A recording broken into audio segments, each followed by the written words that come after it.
নমস্কার। ঠিক এই মুহূর্তে নিউজ 18 বাংলার স্টুডিওয়ে আমি অয়ন। এটাই হারের পর তৃণমূলের প্রথম কর্মসূচি, বিধানসভায় আম্বেদকর মূর্তির নিচে। আর এই কর্মসূচিতেই 50 জন বিধায়কের গড় হাজিরা। হ্যাঁ, তৃণমূলে গৃহদাহ কাল থেকেই শুরু হয়েছে বলা যায়। আর এই মুহূর্তের যে কর্মসূচি, সেই কর্মসূচিতে নেই বিধায়করা, অর্ধেক বিধায়কই নেই। সরাসরি চলে যাবো অর্ধেকের বেশি আবিরের কাছে। আবির, কি কারণ গৃহদাহ শুরু হয়েছে গতকাল থেকে? সেই গৃহদাহ আজও একেবারে আগুন জ্বলছে সংসারে।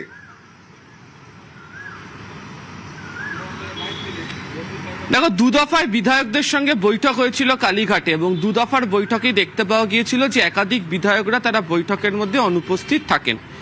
গতকালের বৈঠকে যারা অনুপস্থিত ছিলেন তাদের মধ্যে 6 জন তাদের শারীরিক অসুস্থতা বা ব্যক্তিগত কারণে আসতে পারবেন না আগে উল্লেখ করেছিলেন।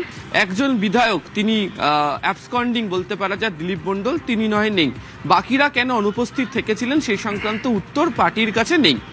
তবে গতকালকেও যে সংখ্যক বিধায়কের উপস্থিতি ছিল, সেই বিধায়কদেরও যে সবাই আজকের আম্বেদকর মূর্তির নিচে বিধানসভার মধ্যে তৃণমূল কংগ্রেসের তরফ থেকে নির্বাচন পরবর্তী অশান্তির ঘটনা, হকার উচ্ছেদের ঘটনা নিয়ে তারা যে সমস্ত অভিযোগগুলোকে সামনে নিয়ে আসছেন, সেই অভিযোগগুলোকে নিয়ে তারা যে কর্মসূচি পালন করলেন, সেখানেও অর্ধেকের বেশি বিধায়ককে লক্ষ্য করতে পারা গেল না।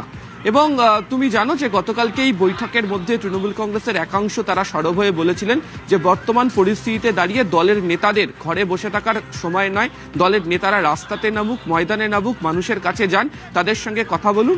এবং বিশেষ করে রাজ্যের বিভিন্ন প্রান্তে তাদের বক্তব্য যে তৃণমূল কংগ্রেসের যে সমস্ত নেতাকর্মীরা এখনো পর্যন্ত রাজনৈতিক দলটা করতে চান, তাদের পাশে দাঁড়ানোর জন্য রাস্তায় নেবে, ময়দানে নেবে, আন্দোলন করাটা জরুরি। কিন্তু আজকে যখন আম্বেদকর মূর্তির নিচে যে অবস্থান কর্মসূচি তারা যখন চালালেন, প্রতীকী অবস্থান তারা যখন করলেন, সেখানে দেখতে পাওয়া গেল যে একাধিক যারা বিধায়ক তারা অনুপস্থিত থাকলেন। এবং শেষ মুহূর্ত, মানে কর্মসূচি যখন শেষ হতে চলেছে, তখন দেখতে পাওয়া যায় যে তাড়াহুড়ো করে 2 থেকে 3 জন বিধায়ক তারা এসে উপস্থিত হলেন। কিন্তু সেক্ষেত্রেও সংখ্যাটা অর্ধেকেরও অত্যন্ত কম। তৃণমূল কংগ্রেসের তরফ থেকে নানা ধরনের ব্যাখ্যা দেওয়া হচ্ছে, কিন্তু এই বিধায়ক, সেই নানা ধরনের ব্যাখ্যা কি কি দেওয়া হচ্ছে 3 জন বিধায়কের কাছ থেকে শুনুন।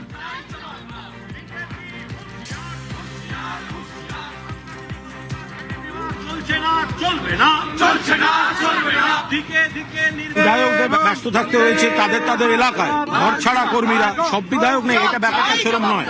দল থেকেই নির্দেশ দেওয়া হয়েছে যে এখানে কয়েকজন এই কর্মসূচি হবে, বাকিরা গ্রামে, এলাকায়, জেলায়, শহরে, তাদের সেই এলাকাগুলোতে যেতে হবে, মানুষের সঙ্গে থাকা, থানার সঙ্গে একটা কোঅর্ডিনেশন। ফলে আমরা যারা কলকাতায় আছি তারা সেই কাজগুলো করেও আসছি, কিন্তু যারা একটু দূরে থাকেন তাদের আগে সেই জন্য পাঠিয়ে দেওয়া হয়েছে। এরম নয় যে এখানে লোক কম আছে।